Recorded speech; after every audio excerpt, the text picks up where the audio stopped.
Silver Defender says, not counting Cannibal Mouse and RFID, was there ever any stories that got filming scrapped or footage destroyed for reasons outside of your control? Outside of your control. Well,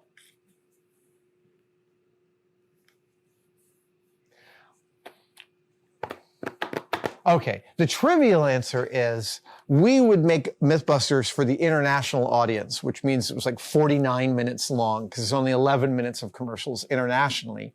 And then Discovery would cut our 48 or 49 minute episodes into 41 or 42 minute episodes. I think we have now like 40 and a half minutes of television to 19 and a half minutes of commercials. Discovery would do what you'd call the cut to clock.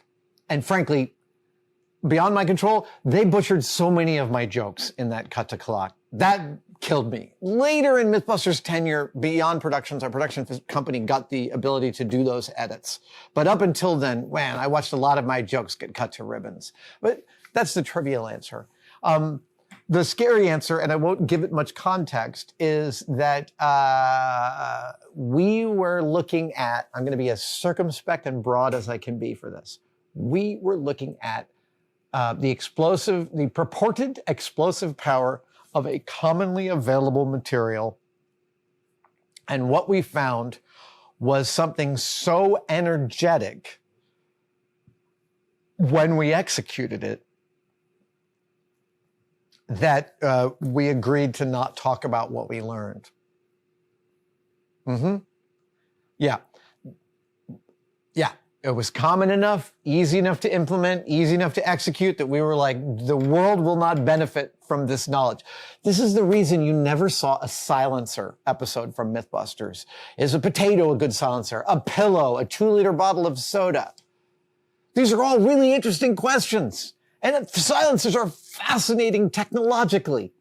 But silenced rounds are not a benefit to humanity. In my opinion. And that's why we never did an episode about silencers. And the same goes for this,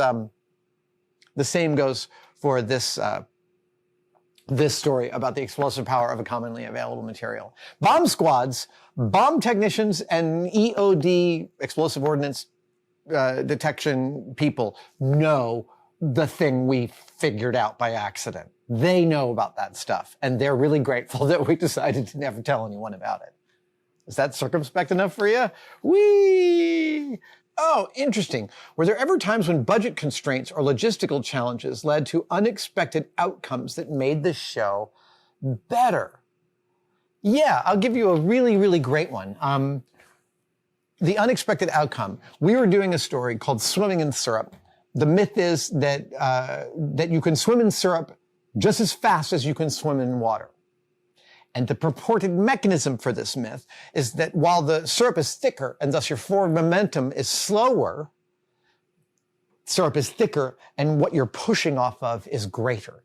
And the idea is that the greater amount of push force you get cancels out the slower forward momentum force, and thus you swim just as fast in syrup as in water. So we built a methodology. We decided to test several different viscosities of syrup and then choose a sort of happy medium. And then we dug some troughs that we filled with different viscosities of syrup, and we were swimming in them. And first we were swimming against each other, and then we realized that because we're both different, it made more sense for us to choose whichever one of us had more consistent swimming times. That was me. And so then I was doing all the swimming in the water versus the syrup and doing the timings and all of this. But that gets us to about the halfway point. In my mind, as I was writing this episode. But I thought, if we're going to go for swimming, we should find the most unassailably perfect swimmer. So we found Olympic medal winner Nathan Adrian, came on the show. He's about 6.5 feet tall and about that wide. He is just a giant of sweetness. He is a lovely, lovely human being. And he was really great. And he was like willing to wear all of his medals on camera. He was fantastic. We asked him, what are some of this? Oh, right. No. This wasn't from the question we asked him. We're filming. I get ahead of myself. We dug troughs to swim in. That sounds like a simple sentence, but you try and get a permit to dig a trough somewhere. It is not easy. There's not a lot of people with property that they're willing to let you dig up. And there's not a lot of public property you're going to get a permission to dig up. So we dug these troughs at the Alameda County Sheriff's Department, where they were like, yeah, we're about to raise this whole area. Go ahead and do what you will. And so we did. And then we're thinking about the fact that Jamie and I are going to be swimming, and it's San Francisco, so it's like cold. So what should we do to keep warm? You know what? Let's rent a hot tub. So we rented a hot tub to stay warm between swimming. And we bring Nathan, Adrian in, and the most surprising, this was supposed to be the finale, because what we're hoping to get from Nathan is a timing consistency that dwarfs mine. Like, let's say my consistency was plus or minus a second on each of my swimming runs. We expected his to be way finer than that, and thus we were able to more starkly see a granular difference between the water and the syrup, right? But these troughs, to say they are not what Nathan normally swims in is a understatement. He gets in the trough and he's like pinballing off the sides, because we only dug it like, you know, an extra foot wider than shoulder width. He's pinballing off the sides and his timings are ludicrously inconsistent. And he gets out after the third swim and he says, man, that is so hard. He says, I go into a swimming pool and I look at a black line underwater and I follow it. Oh, and by the way, that water is like 90 degrees or like 80 degrees. It's warm water they're swimming. They're not jumping into cold pools to do their Olympic swimming. By the way, does warm water have less resistance from forward momentum than cold water? That's an interesting question. But back to the story. What it turned out to be is that he was a machine built not just for swimming, but he had trained himself to swim in a specific situation and location with world-class efficiency. Thus, when we put him in this trough of 58-degree water that's like 3.5 feet deep, filled with syrup, this is about as far from his operating conditions as you can take him.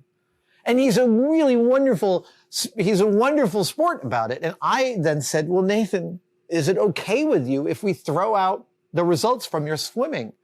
Because I think my conclusion would be, I said this to him, is that being more of a generalist, yet facile with the swimming as I am, I make a better test subject because I'm more adaptable to this weird situation we've got than Nathan, who has adapted to such a precise and specific set of circumstances that he can't gain consistency in our experimental setup.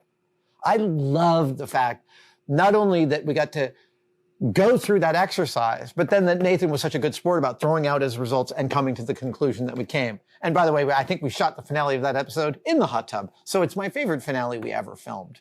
That's without a doubt one of my all-time favorite surprising outcomes leading to an interesting conclusion, because there's no circumstance under which I would imagine I am a more useful swimmer than an Olympic swimmer.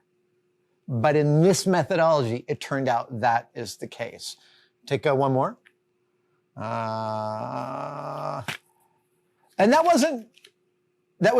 wasn't time constraints or budget constraints or logistical challenges. That simply was our methodology was flawed, and we didn't realize our methodology was flawed until the very end.